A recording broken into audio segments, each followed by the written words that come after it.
Bien, pues arrancamos este tercer panel de este fantástico foro organizado por ENISA y por el Foro de ADRs, que bueno, pues hasta el momento ha sido de altísimo interés, bueno, pues un impulso de proyectos bueno, pues de energía que nos viene muy bien para estos momentos que nos están tocando vivir. La verdad es que este panel bueno, lo tiene difícil porque hasta ahora bueno, pues se ha visto ponentes de altísimo nivel, contenido de gran relevancia, pero estoy segura que, bueno, que no solo vamos a estar a la altura, sino que va a ser algo muy interesante para todos, ¿no? El tercer panel además va a hablar de algo, bueno, pues que creo que es de máxima actualidad, presente, futuro, en esta era COVID que nos está tocando vivir, y vamos a contar con 4 expertos reconocidos internacionalmente para dar su visión de los programas, de cómo orientar las políticas para ese futuro que es el presente de hoy, ¿no? Contamos con 4 personas y los voy a ir nombrando por el orden que van a intervenir, empezando por Iliana Olivier, investigadora principal y coordinadora del proyecto Índice Elcano de Presencia Global. Iliana es investigadora, además de bueno, pues, profesora en el Departamento de Economía Aplicada de la Universidad Complutense de Madrid, donde imparte docencia de análisis económico, teorías del desarrollo. La verdad es que tiene una alta experiencia en la cooperación internacional, en el multilateralismo, y bueno, pues creemos que con las áreas de investigación en las que está participando nos va a dar una visión sobre las tendencias de la globalización, sobre bueno, cómo les afecta la tecnología, la innovación y bueno, pues todas esas grandes líneas que nos afectan para la reindustrialización de Europa. Y bueno, pues ¿para qué? ¿Para qué puede necesitarse o para qué puede beneficiarnos el multilateralismo? Si te parece, Iliana, empezamos contigo para que nos digas en unos 8 minutos, bueno, pues cuál es tu visión y cuál es tu aportación, e iré consecutivamente presentando al resto de ponentes. Iliana, cuando quieras. Pues muchas gracias bueno, pues en primer lugar quería agradeceros, ¿no? la invitación para participar en este encuentro y en esta mesa en concreto. Ya el otro día hablábamos un poco entre nosotros, desde luego, bueno, pues todas las ideas que se estaban intercambiando pues me parecían fascinantes, ¿no? Y desde una óptica que no es la que yo suelo trabajar, o sea que bueno, me beneficio mucho de ese tipo de conversaciones. Sí, en incluso menos de 8 minutos, que sé que vamos un poco justos de tiempo, yo simplemente me querría centrar, bueno, pues en esto mismo que tú has señalado, ¿no? En qué le ocurre a la globalización, porque al final, bueno, pues es el marco en el que se va a mover, digamos, se van a mover los procesos de innovación y los procesos y los desarrollos tecnológicos, y también el marco también, bueno, pues político, social, económico en el que nos vamos a mover todos nosotros, ¿no? Entonces, bueno, simplemente yo quería lanzar 6 ideas, si queréis una por minuto, sobre distintas tendencias de la globalización que yo creo que nos pueden llevar a la conversación luego ya más concreta, ¿no? Sobre cuál es, bueno, dado este contexto, dónde concretamente nos vamos a mover en los próximos años en lo que se refiere, bueno, pues a muchas de las cosas que sé que van a comentar los compañeros de panel, Víctor, Xavier, Jorge, sobre, bueno, pues la innovación, los fondos de reconstrucción, etcétera. Bueno, entonces, quizás empezar por un chascarrillo que suele hacer un colega nuestro, que es Bernabé Malacalza, que es un profesor de Relaciones Internacionales argentino. Dice que siempre que hay una gran disrupción como esta, si se le pregunta a cualquier periodista, dirá que nos adentramos en un mundo completamente desconocido del que no sabemos nada, y si le preguntamos a cualquier académico dirá que no hay nada nuevo, que lo único que hace es acelerar tendencias que ya se estaban dando, ¿no? Bueno, pues entonces yo quizás me coloco más en el segundo grupo, no del todo, ¿no? Pero un poco más en el segundo grupo, y sí quisiera señalar pues estas 6 ideas sobre la globalización que, como son tendencias que se aceleran con la pandemia, nos permiten ver, ¿no? Nos permiten también proyectarlas hacia el futuro para entender un poco dónde nos vamos a mover, ¿no? Entonces, la primera de ellas, ¿no? Y basándome en este proyecto de índice que tú mencionabas, el índice Elcano de Presencia Global, que nos permite ver cómo se proyectan los distintos países fuera de sus fronteras, pero también las características del propio proceso de globalización. ¿Qué es lo que vemos en esa serie temporal que tenemos desde el año 90? Vemos que hay una lenta decadencia de Occidente, que se concreta más bien en una lenta decadencia de Europa, y un rapidísimo auge de Occidente, ¿no? De Oriente, perdón. Concretamente, China, que ahora mismo es el tercer país por presencia global, habría escalado 9 posiciones en menos de 30 años. No hay ningún otro país de los 130 para los que calculamos estos datos que hayan tenido un cambio en su digamos, volumen como actor global de la magnitud del que tiene China. Esa sería la primera idea. La segunda, que Asia no es solo China. Es decir, no tenemos simplemente, digamos, una suplantación o un reemplazo, si queremos, de Japón por China como líder regional. Lo que vemos es que muchos otros países asiáticos, muchas otras economías asiáticas también van escalando posiciones en presencia global, por lo tanto, digamos, ganando espacio dentro de la globalización. 2 o 3 datos simplemente para hacernos una idea de la magnitud del proceso. Pues India, que estaba en el 17º puesto en el año 90, ahora estaría en el 13º, Corea del Sur pasa del 20 al 11, Singapur del 39 al 17. Por servir de referencia, España en presencia global estaría en el puesto 12, es decir, que ya hace unos años, digamos que habría bajado un puesto por la subida en presencia global de Corea del Sur. Tercera idea. Digamos que el proceso, entender la que va a ser la globalización hoy, ¿no? Y mañana y pasado mañana, también, como decía antes, ¿no? Es un poco una proyección en parte, ¿no? Solo en parte, de lo que venía pasando. Entonces, ¿qué es lo que venía pasando? Pues que a raíz de la caída del muro de Berlín, en esto los resultados del índice coinciden con los de la inmensa mayoría de los análisis sobre la evolución de la actual ola de globalización, se genera una globalización rápida que además es liderada, digamos, por los intercambios económicos. Es decir, una globalización rápida y además con una fuerte naturaleza económica, que además se produce, por ejemplo, en paralelo a una cierta desmilitarización de las relaciones internacionales. Pero a raíz de la crisis de 2010, que también es una gran disrupción, que también genera una aceleración de tendencias previas, lo que vemos es que, y en esto nuestros datos hay un cierto disenso y en esto nuestros datos no coinciden con los de parte de los estudios sobre globalización, a pesar de todas estas ideas del estancamiento secular, de Lawrence Summers y otros, no hay una desglobalización, hay una globalización mucho más lenta. Sí hay una cierta desglobalización en lo económico, pero entonces, ¿qué es lo que ocurre? Si dividimos la globalización en estos 3 planos en los que la dividimos nosotros, de la globalización económica, la globalización militar y la globalización blanda o suave, por utilizar el término de Joseph Nye, que incluye pues, la tecnología, la innovación, la ciencia, la información, las migraciones, los estudiantes, etcétera, lo que tenemos es un cambio de vector de la globalización. Es decir, lo que ocurre después de la crisis de 2008-2010 es que la economía ya no es el principal vector de globalización. Se ralentiza enormemente, incluso en algunos años tenemos desglobalización económica y lo que pasamos a tener es una fuerte desglobalización blanda. Perdón, porque es que me está diciendo que la tele se va a apagar y no quiero que eso ocurra, perdón. Vale. Perdón.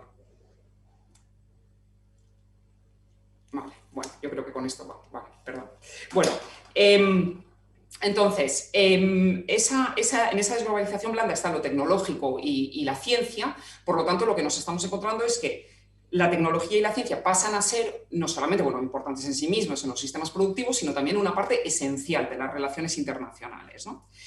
Y con esto podríamos estar llegando a la cuarta idea que une un poco a las 3 anteriores, que es que hay una conexión entre las 2 cosas. Es decir, hay una conexión entre el auge de Asia, digamos, el mantenimiento del liderazgo de Estados Unidos y la cierta decadencia de Europa y el cambio de eje de las relaciones internacionales de la economía tradicional a lo blando, incluyendo en esto la tecnología, la innovación, etcétera, ¿no? Y esto me lleva a la quinta idea y con esto no me voy a extender mucho más, que es que además existen vasos comunicantes entre dimensiones, es decir, no es casual que el desempeño económico de Asia venga también de un cierto liderazgo en varias de esas variables blandas donde tendríamos, pues de nuevo, innovaciones en ciencia, etc. Sexta y última idea, que cabe prever la pandemia, ¿no? Aquí aprovecho para una pequeña cuña publicitaria, que es que hemos publicado en abril precisamente un análisis de escenarios de la globalización a futuro sobre la base de este índice, que estamos ahora actualizando, sacaremos una nueva versión en noviembre, y es que paradójicamente, paradójicamente, o a pesar de, mejor dicho, de que esta dimensión blanda, que ha sido tan dinámica en los últimos años, se está ya viendo muy golpeada por la pandemia, porque gran parte incluye variables de intercambio de personas, ¿no? Los estudiantes, los migrantes, incluso la cooperación al desarrollo. A pesar de ello, en los 3 escenarios que dibujamos, en 2 de ellos sigue habiendo una globalización blanda y en gran parte también, de nuevo, liderado por estas variables de información, tecnología, ciencia, porque son muy susceptibles, que están muy vinculadas precisamente con la digitalización de la economía, pero también de la sociedad, y que, por lo tanto, bueno, pues a futuro cabe prever que estas tendencias se mantengan. Yo, de momento, lo dejaría aquí y quizás ya podemos volver algunos de estos temas o incluso al multilateralismo en siguientes intervenciones. Gracias. Muchísimas gracias, Iliana. La verdad es que te has encajado en los 8 minutos e incluso te han sobrado unos segundos. Así que muchísimas gracias y además, bueno, pues creo que nos has dado una visión muy rápida y muy interesante de cómo la innovación, la ciencia, la tecnología entra en ese mundo de la globalización que hasta ahora solo hablábamos de mercado, ¿no? De economía. La verdad es que, bueno, pues creo que es una visión muy rica y muy de valor añadido. Pasamos al segundo ponente. El segundo ponente es Víctor Viñuales. Víctor Viñuales es un sociólogo, es un cofundador y director de Ecología y Desarrollo y es vicepresidente de la Red Española de Pacto Mundial. Además de pues, miembro del Consejo Social de Inditex, del panel de expertos de sostenibilidad de Sol Meliá, es decir, de empresas muy relevantes en nuestro país, profesor asociado del programa superior de dirección de responsabilidad corporativa del Instituto de Empresa, miembro de consejos asesores de varias entidades, de la Fundación Biodiversidad, de Triodos Bank, de CREAS, Fondo Social.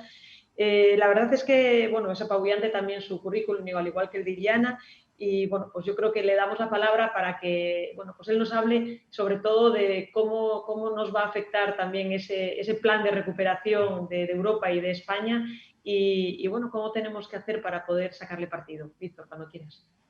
Bueno, muchas gracias y enhorabuena a los organizadores, ¿no? por organizar este estupendo encuentro, ¿no? Este panel iba de presente y de futuro, ¿no? Y todo el encuentro va de coemprendimiento, ¿no? De emprendimiento, ¿no? Entonces, yo quería hablar un poco de futuro, de presente y también un poco mi reflexión desde la no gran experiencia del tema de emprendimiento, ¿no? Sobre el emprendimiento. Entonces, futuro, ¿no? Todo el mundo yo creo que estamos sintiendo que se nos mueve el suelo, que hay muchas incertidumbres, tenemos muchas dudas, ¿no? Y nos preguntamos qué pasará en el futuro, ¿no? Ahí hay 2 posiciones, ¿no? La posición un poco clásica es la de predecirlo, adivinarlo, decir, pues yo creo que pasará esto, ¿no? ¿Vale? En realidad, la posición de las ONGs, ¿no? De las entidades sociales, no es tanto predecirlo, sino soñar el mejor futuro deseable y construirlo. Y a lo mejor esa distinta posición, ¿no? Tiene que ver con que si uno repasa qué es lo que decían, por ejemplo, las organizaciones ambientales en los años 70, pues en realidad ahora está pasando lo que se decía que tenía que pasar en los años 70. Y las grandes empresas no acertaban tanto, ¿no? Porque, de alguna forma, nuestra posición es la de soñar el mejor futuro y luego ponerse a construirlo, que es la mejor manera de predecirlo, ¿no? Por un lado, sobre el futuro, ¿no? Sobre el presente, ¿no? Yo diría que cuando uno tiene dudas, y todos estamos cargados de dudas, ¿no? Yo creo que una buena manera un poco de tratar de dentro de la niebla, seguir tomando decisiones es mirar qué ocurre alrededor, ¿no? Entonces yo he seleccionado 2 alrededores, ¿no? Uno, el alrededor empresarial. ¿Qué están haciendo las grandes empresas? Pues yo el otro día llegaba a Madrid, ¿no? Y me recibía un enorme anuncio de SEAT, que yo vi la palabra SEAT y pensé, aquí habrá coches, ¿no? Pues no había ninguna foto de automóviles, ¿no? Y se hablaba de movilidad sostenible y había fotos de manillares de bicicletas, de motos y de patinetes, ¿vale? Pero quien se haya fijado en la publicidad de Repsol en los últimos tiempos, verá que Repsol, que antes estaba muy encasillado en que vendo combustibles fósiles, pues ahora resulta que vende electricidad verde, que te ayuda a poner placas solares en tu ¿no? Que ha anunciado su compromiso de neutralidad climática para el año 2050, ¿no? O en mi ciudad, de repente, ya hace 2 o 3 años, ¿no? aparecieron grandes paneles informativos de una constructora que decía que iba a hacer varias promociones, y ha hecho varias, de Passive House, sistema Passive House, ¿no? Construcción bioclimática. Eso está pasando en muchos lugares. Y Paradores, por ejemplo, pues anunció que en septiembre del año pasado ya no habría plásticos de un solo uso, adelantándose a la normativa europea, en las habitaciones de los huéspedes, ¿no? Y Zara dijo que iba a partir de 2025 que no habría, todos los textiles estarían con textil fibra sostenible, ¿no? Y JP Morgan ha dicho que las empresas que no estén alineadas con el Acuerdo de París tendrán problemas, ¿no? Lo dijo antes el CEO de BlackRock, ¿no? Y el 30 de junio de este mismo año cerraron 6 centrales térmicas de carbón en este país, ¿no? Eso es si miramos un poco lo que pasa en el mundo empresarial. Y lo que pasa en el mundo político institucional es que estamos frente a 4 gravísimas crisis que se solapan, una crisis sanitaria, una crisis económica, una crisis social, y no ha dejado de estar una enorme crisis climática. De hecho, el Parlamento Europeo declaró la emergencia climática, lo mismo que el Parlamento español, y todos los científicos del clima nos dicen que deberíamos cambiar nuestro modelo de producción y consumo en los próximos 10 años, si queremos de verdad hacer algo sustantivo para mejorar el futuro, ¿no? Entonces, tenemos esto, tenemos que la Unión Europea ha aumentado sus compromisos de la reducción del 40% de las emisiones para el año 2030 a un 55%, ¿no? Y ha dicho que va a ser neutra en carbono en el año 2050, y entonces, hace muy poquito, China ha dicho, pues yo voy a ser neutro en carbono en el año 2060, y al Pacto Verde anunciado el año pasado por Ursula von der Leyen se añade este fondo Next Generation que aprobaron los jefes de Estado y de Gobierno de 750.000 millones, ¿no? Pero que en realidad se sumaría a otros fondos europeos, ¿no? Y que ha dicho, bueno, tengo que captarlo, tengo que tengo que endeudar, ¿no? Y el 30% de ese endeudamiento que voy a hacer será a través de bonos verdes.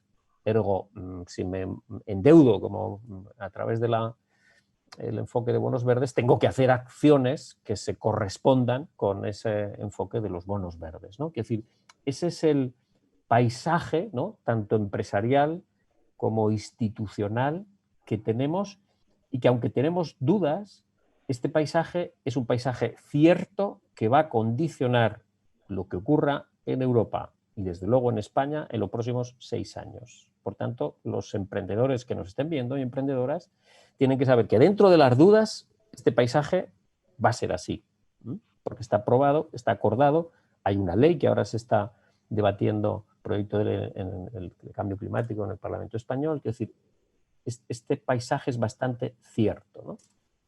Y decía una reflexión sobre los emprendedores, ¿no?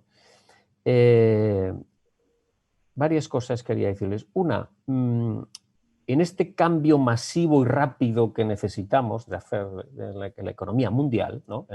Porque para que se haga una idea del desafío, en este momento cada uno de deberíamos, para ser sostenibles nuestras emisiones, no emitir cada uno más de 1,7 toneladas de carbono per cápita por año, ¿no? ¿Vale? Y en Estados Unidos la media es 17, 10 veces más. Y nosotros, que somos mejores que la gente de Estados Unidos, ¿verdad? Solo emitimos 6 y pico, 7. No es tan fácil ser los norteamericanos 10 veces mejores, ¿no? En muy poco tiempo. Y nosotros 3 veces y pico mejores, ¿no? No es tan fácil, es un desafío enorme. Y en ese desafío necesitamos cambios masivos y rápidos. Y por tanto, no solo necesitamos una innovación incremental, que de esto saben mucho las grandes empresas, necesitamos una innovación disruptiva. Y de esto, la innovación disruptiva florece mejor en espacios pequeños, en los espacios de los emprendedores, ¿no? De hecho, tenemos muchos ejemplos. Las grandes empresas, cuando se hacen grandes, cuando quieren comprar esa innovación, cuando quieren acercarse a innovación disruptiva, lo que hacen es comprarla, porque no ha florecido en su espacio, ¿eh? Entonces, desde ese punto de vista, yo les diría a los emprendedores, estáis en el sitio adecuado. Necesitamos esa innovación disruptiva. No os concentréis en la innovación incremental, concentraos en la innovación disruptiva, que ahí hay mucho que hacer. Por ejemplo, pondré un ejemplo de esa innovación disruptiva. El plan presentado por el gobierno recientemente dice que en España habría que rehabilitar con criterios ambientales y sociales 500.000 de viviendas los próximos 3 años. Claro, pero eso significa pasar de los 25.000 viviendas que se rehabilitan anualmente ahora a más de 150.000. Esto o se hace de otra manera o no se hará. Ahí se necesita innovación disruptiva y yo creo que es un espacio privilegiado para los emprendedores.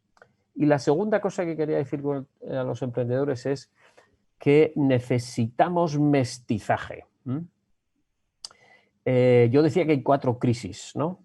Y en el plan de recuperación presentado por el gobierno se habla de 4 líneas directrices, ¿no?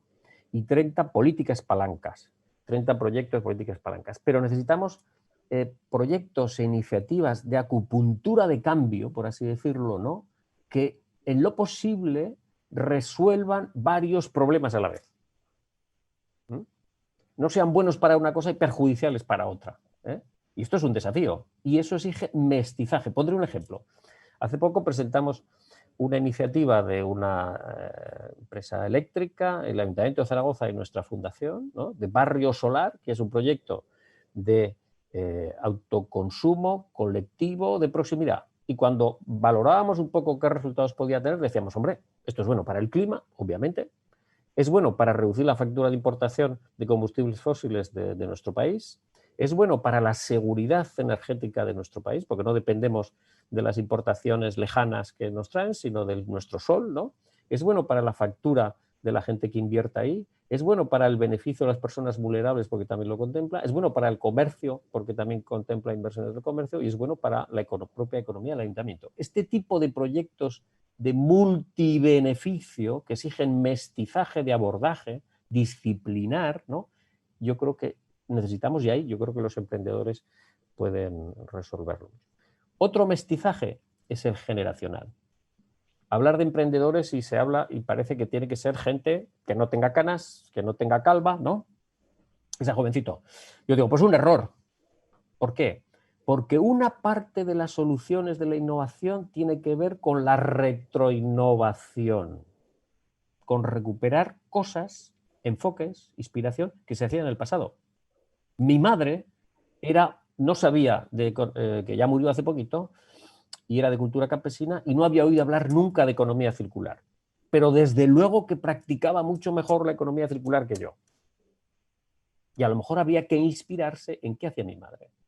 Dándole innovación disruptiva, pero inspirarse. Y eso tiene que ver muchas veces con no solo conversar con los quintos. Tenemos que conversar entre varias generaciones. Y entonces yo pediría también ese mestizaje generacional. Y también pediría un tercer mestizaje, y con esto acabo, un mestizaje posicional, ¿no? En muy poco tiempo tenemos que cambiar leyes, tenemos que cambiar tecnología, tenemos que cambiar cultura y valores. Y eso significa que tenemos que construir conversaciones y trabajo compartido entre administraciones públicas, entre las empresas y el mundo de las ONGs, de la academia y de la ciencia.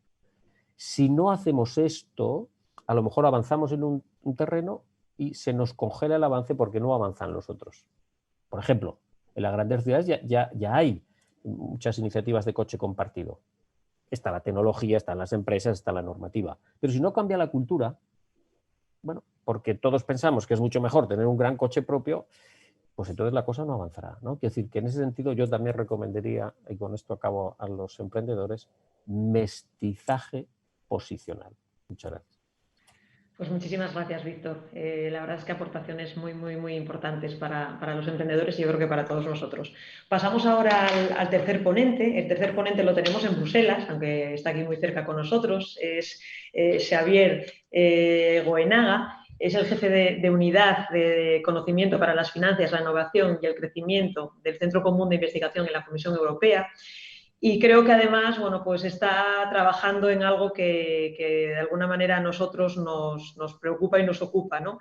La unidad representa el Centro Común de Investigación en los trabajos que está haciendo también la Comisión Europea para todo el plan de recuperación y, bueno, pues tiene mucha experiencia y mucho conocimiento en todos estos ámbitos. Con lo cual, Xavier, sin más dilación, te damos la palabra para que nos hables de ese plan de recuperación y cómo lo veis desde Bruselas. Muchísimas gracias.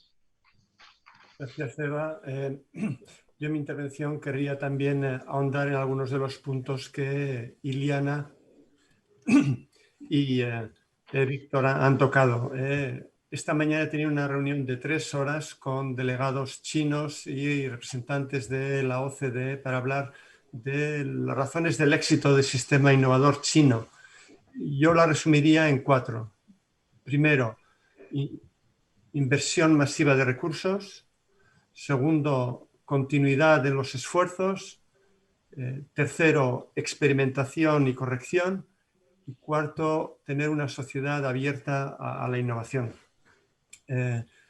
Esto en gran medida explica el éxito económico de China en los últimos 30 años. Y China ya no es un país en desarrollo, es un líder mundial en innovación y industrial. Pronto tendremos que aprender de ellos en cómo hacer políticas de innovación nosotros también en Europa y en España. En lo que se refiere al plan de recuperación europeo, como sabéis todos, seguramente se ha discutido de eso esta mañana y Víctor lo ha mencionado, es un plan que para mí es un hito en la construcción europea. Es un hito porque es una muestra más de la solidaridad interestatal europea al cual se llegó rápidamente en el centro de una crisis muy grande, pero donde los actores políticos por primera vez en mucho tiempo respondieron fácilmente y ahora esperamos simplemente que el Parlamento Europeo pues, llegue a una decisión final sobre la propuesta del Consejo, donde el único fleco que queda para la adopción es el si hay o no una condicionalidad del respeto del Estado de Derecho en los Estados de la Unión que se vayan a beneficiar de este fondo. Es curioso que en Europa no estemos planteando todavía estas cuestiones, ¿no? El respeto del Estado de Derecho como condición para beneficiarse de este tipo de ayudas. Pero bueno, es la realidad europea también.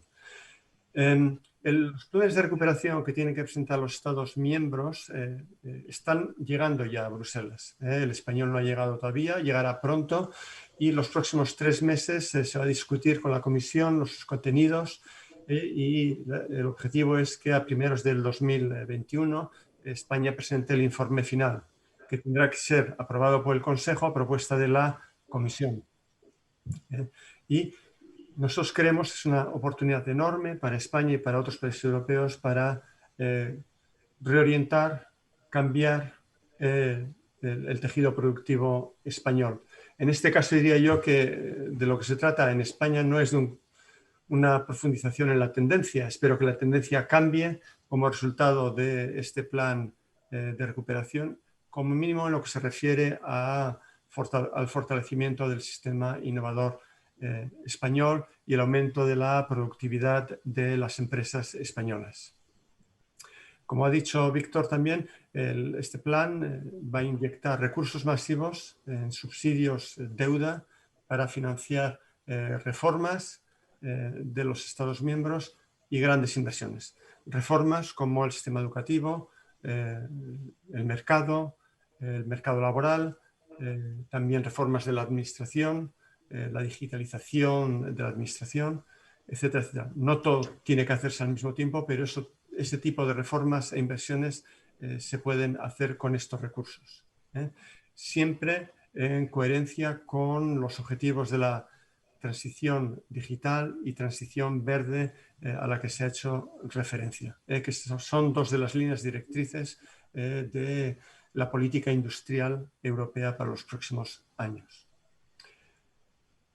Los grandes beneficiarios en el sector de la innovación de los fondos europeos deberían ser las grandes empresas, las universidades, centros tecnológicos, partenariados público-privados, pero yo querría también incidir en algo que se ha mencionado y es en la importancia de crear instrumentos de todo tipo, regulatorios y de financiación, dirigidos a la creación y crecimiento de empresas de alto crecimiento, valga la redundancia.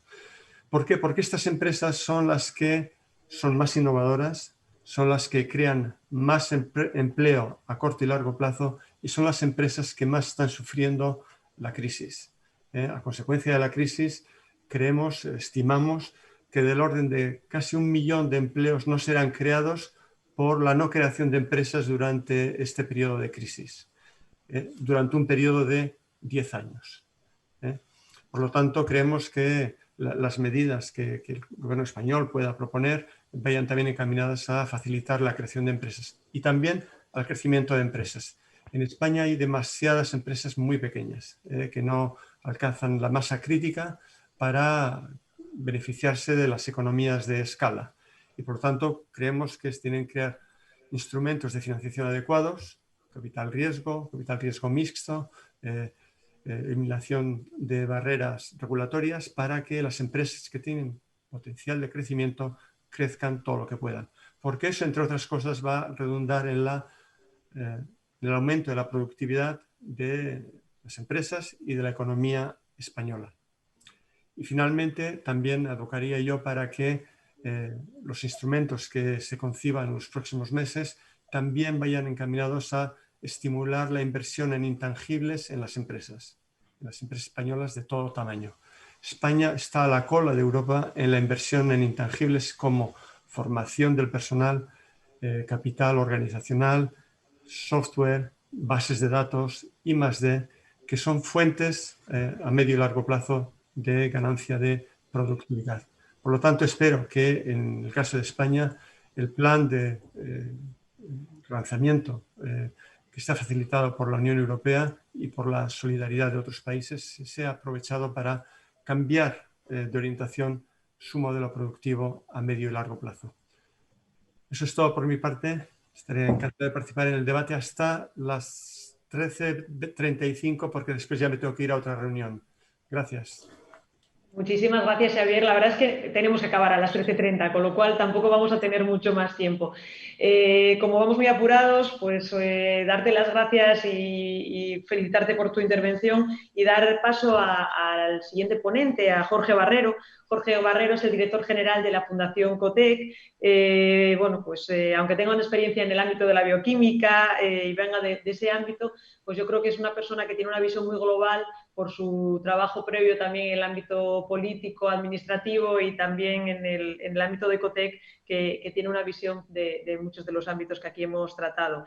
Desde Cotec se han hecho estudios de múltiples planos y las empresas de alto crecimiento, como las empresas Gacela, es uno de ellos, ¿no? Que yo creo que Xavier también hacía referencia a la importancia que esto puede tener en el futuro. Bueno, Jorge, te dejamos tus 8 minutos para que intervengas y nos digas tu visión al respecto de nuestro presente y de nuestro futuro. Cuando quieras, Jorge. Pues muchísimas gracias, Eva. No sé si tengo 4 u 8 minutos. 8 tienes. 8, vale. Bueno, voy a intentar utilizarlos para lanzaros 4 flashes, cuatro ideas. Una de ellas relacionada con lo que apuntabas, Eva, que es además, bueno, no sé si seré provocador, pero sí que quiero lanzar una reflexión sobre lo que significa dentro del contexto de las empresas de crecimiento, pues el fenómeno del emprendimiento de las startups, ¿no? Porque tenemos algunos datos que son reveladores de... Luego, quizá, si da tiempo, podemos debatir sobre ellos. Y luego voy a lanzar otras 3 ideas muy ligadas a las intervenciones de mis compañeros, también con la esperanza de recibir, si es posible, su feedback. En cuanto a las empresas de alto crecimiento, pues bien, como comentaba Eva, Cotec lleva analizando este fenómeno varios años, tenemos un informe periódico. Definimos Gacelas como empresas, bueno, de más de 10 trabajadores que tienen crecimientos durante 3 años muy por encima de la media de su sector, y la realidad es que estas empresas son muy poquitas, son el 5% de las empresas, pero generan el 60% de los nuevos empleos. Pues bien, ¿quiénes son estas empresas?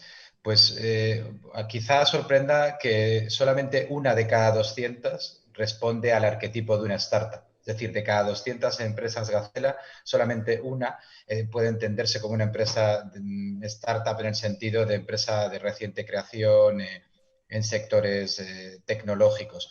Las otras 199 son empresas veteranas en sectores tradicionales.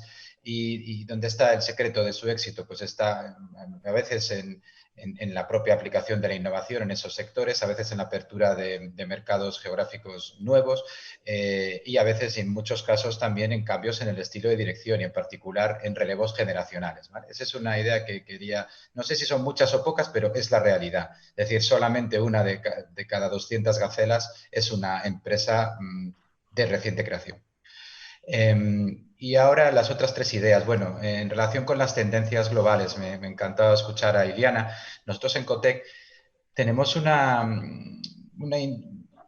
aproximación también al fenómeno de las tendencias que solemos resumir en lo que llamamos las tres transiciones, ¿no? Ahora está muy de moda, pero bueno, Eva sabe que llevamos años hablando de esas tres transiciones, la que se refiere a los flujos de información, de lo analógico a lo digital, la que se refiere a los flujos de materia y energía, de lo lineal a lo circular, y la que se refiere a los flujos de inversión, de la que también ha hablado Xavier, la que nos lleva de una economía fundamentalmente basada en activos materiales a una economía fundamentalmente basada en activos intangibles.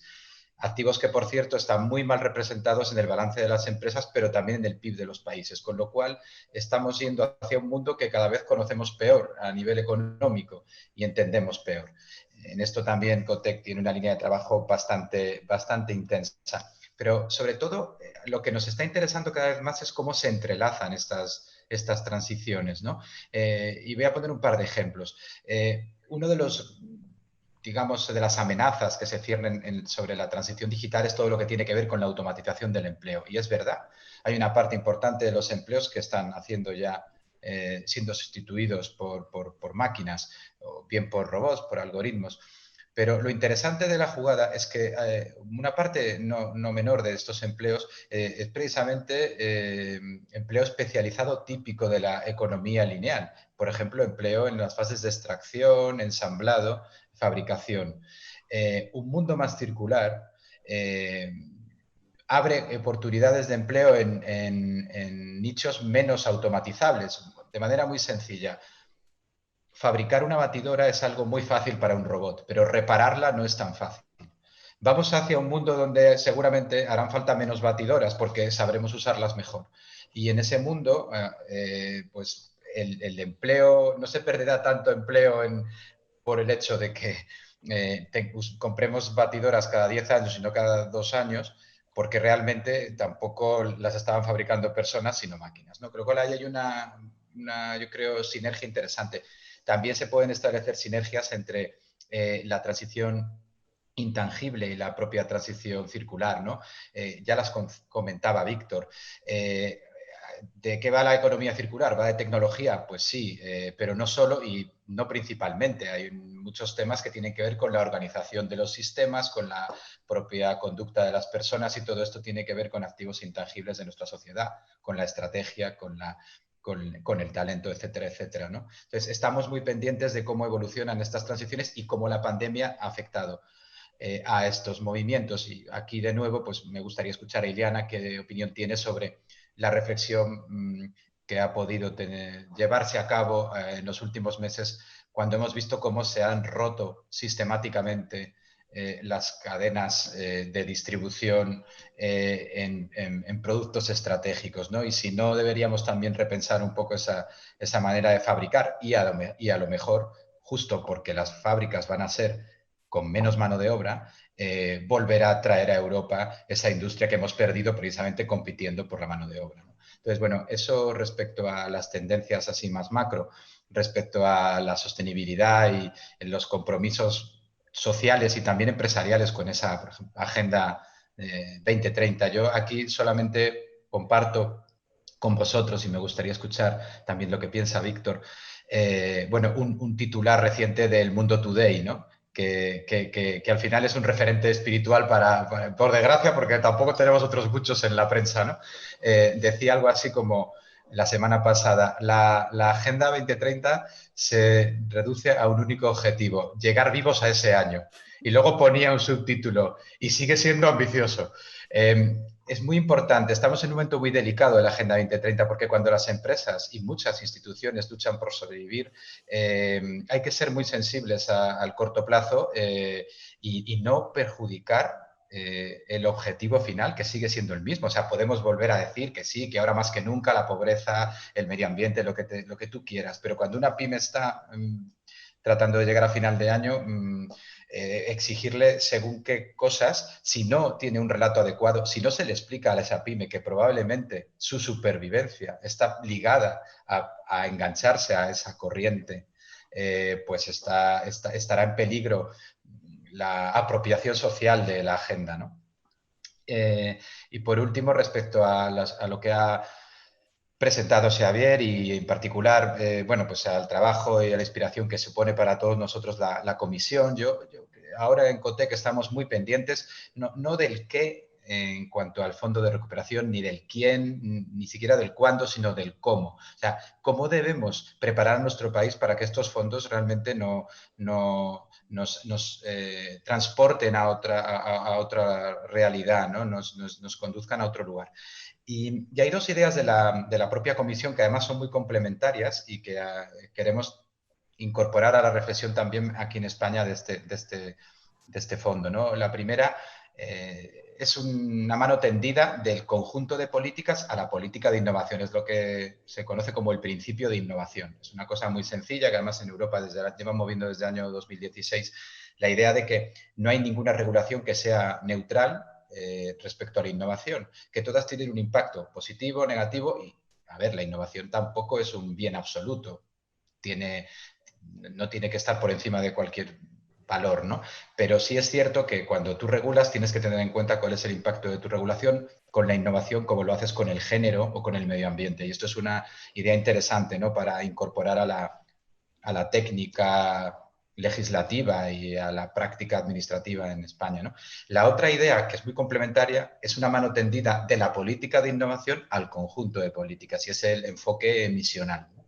Es este planteamiento que trata de pasar, de cambiar el relato y la gobernanza de las políticas de ciencia e innovación, de un escenario clásico, muy sectorial, muy temático. Voy a poner un ejemplo con la propia pandemia, ¿no? ¿Cómo sería la política de innovación y ciencia europea en los años 70, hoy, o cómo se espera que sea dentro de 5 años con respecto a una pandemia? Bueno, pues el enfoque tradicional de los programas era pues, segmentado, con epígrafes, es decir, ¿cómo abordaríamos la pandemia con el epígrafe? Epidemiología, virología, estaríamos así encasillando las políticas, ¿no? De eso está muy superado.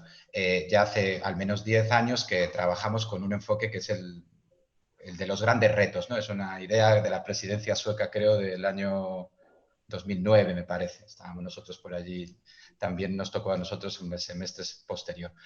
¿Qué hicieron los suecos? Pues cambiar un poco esta idea de cajitas, ¿no? A decir, oye, no, tenemos un reto. ¿Cómo lo plantearíamos? Pues lucha contra virus emergentes. Ese sería el modelo actual, el de grandes retos. Pero ¿qué pasa con el modelo de lucha contra virus emergentes? Que también es lucha contra el envejecimiento, exploración del espacio, salvar los mares. Que definidos así los retos no pueden fallar, porque nunca vamos a ser suficientemente jóvenes, ni el medio ambiente va a ser suficientemente limpio, con lo cual hay un problema, que es que cuando una misión, cuando un reto no se define de una manera que pueda fallar, ni con un responsable al que mirar si falla, pues todo se diluye. Entonces, el planteamiento misional, que está inspirado en la misión Apolo, ¿no? Y sobre todo en cómo se planteó, cómo Kennedy a principios de la década de los 60 dijo, antes de acabar esta década, Estados Unidos pondrá un pie en la Luna. No dijo en algún momento de la historia de Estados Unidos, ni dijo, dijo un sitio, una fecha y un objetivo. Y lo cumplió por pocos meses, aunque él ya no le tocó verlo. Entonces, el planteamiento de un enfoque, por ejemplo, en el caso de nuestra pandemia, una misión sería, pues, que mitigar el virus o bajar la incidencia antes de finales de 2021 a menos de 20 casos por 100.000 habitantes. Esto implica ciencia, seguro, pero también implica conductas y planteamientos no científicos. Y esa es otra de las grandes aportaciones del enfoque misional. La ciencia como instrumento al servicio de objetivos que por sí sola la ciencia nunca puede conseguir. Entonces, bueno, principio de innovación y enfoque misional yo creo que son dos conceptos que nos vienen de la propia comisión y que sería interesante integrar dentro de ese plan de recuperación. Y ya finalizo.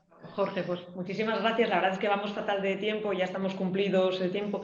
Yo sí que os pediría un mensaje de cierre cada uno, pero de 10 segundos, de titular, por decirlo de alguna manera, una vez que habéis escuchado a vuestros compañeros. Y empezamos muy rápido. Iliana, por favor, 10 segundos. 10 segundos. Sí, pues BD 1-2, pero en 10 segundos. Uno primero sobre el multilateralismo y la gobernanza, que es algo que no mencioné en la primera intervención, pero que sí ha salido después. Simplemente volver a señalar lo obvio, ¿no? Que dos de las grandes crisis a las que nos estamos enfrentando ahora son de naturaleza global, ¿no? El cambio climático es un mal global, la pandemia es un mal global, y estamos viendo que están a nuestro alcance surgiendo con mucha fuerza algunos bienes globales como la innovación, que también por una serie de características es en sí mismo un bien global. Entonces, en todo el debate sobre el multilateralismo, quizás más que ponerlo en cuestión, lo interesante sería ver si tenemos las estructuras de gobernanza multilateral adecuadas para estos males y estos bienes globales en los que nos encontramos ahora y no hace 75 años.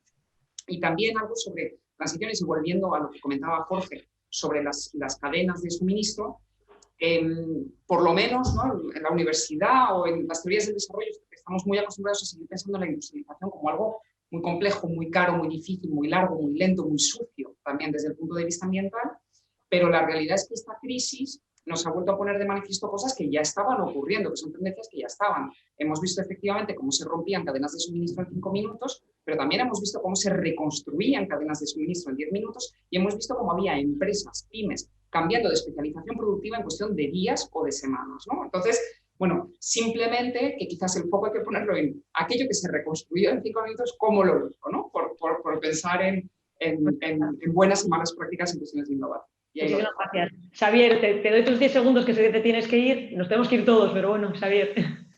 Sí, yo seré, creo que muy breve. Yo creo que las políticas de innovación necesitan de mucho consenso, mucho debate y mucho consenso entre muchos actores, entre los partidos políticos, las administraciones regionales, nacionales, locales, y también con los sectores del sistema de innovación, empresas e investigadores. Si no hay consenso, es imposible tener recursos, continuidad y ser rigurosos a la hora de la implementación de las políticas de innovación. Es lo que pediría a España en los próximos años. Muchas gracias, Xavier. Víctor, tus 10 segundos. Bueno, empalmando con lo que decía Jorge del enfoque misional, yo diría, en clave positiva, tenemos esa misión diseñada, que se diseñó en el 2015, que son los 17 Objetivos de Desarrollo Sostenible y el Acuerdo de París. Ese es el programa común de la humanidad y lo que toca también a los emprendedores es que cada cual haga su parte. Entonces, autoexaminémonos y veamos cuál es la parte de cada cual para cumplir ese programa común de la humanidad. Muchísimas gracias, Víctor. Jorge, cerramos contigo. Jorge, sí. Si tuviera que resumir, lo que más nos obsesiona en Coteca ahora mismo es la necesidad de reinventar la cooperación entre lo público y lo privado para todo esto que hemos dicho. Porque además ya cada vez lo decimos más claramente, solo vemos dos posibles futuros. Uno es público-privado, que es por el que apostamos, y el otro es privado y asusta mucho, porque ya hay grandes compañías que están actuando como pseudo-reguladores, como estados de facto, y no necesariamente por voluntad propia, sino por el espacio tan gigantesco que un sector público que está pues sufre unas rigideces tremendas, les está dejando, ¿no? Entonces esa es una reflexión. Nosotros apostamos por un futuro público-privado, pero para eso tienes que reinventar la cooperación entre estos agentes. Pues muchísimas gracias a todos. Iliana, Víctor, Xavier, Jorge, un lujo, de verdad, escucharos. Y la pena es no poder haber ampliado el tiempo para que debatierais y pudierais intercambiar todas estas opiniones y comentarios. Bueno, pues nada, lo dicho, un placer teneros aquí y bueno, pues como ya os adelantaba a los que nos estáis escuchando, íbamos a estar a la altura y además yo creo que hemos dejado muy buen sabor de boca. Muchísimas gracias a todos.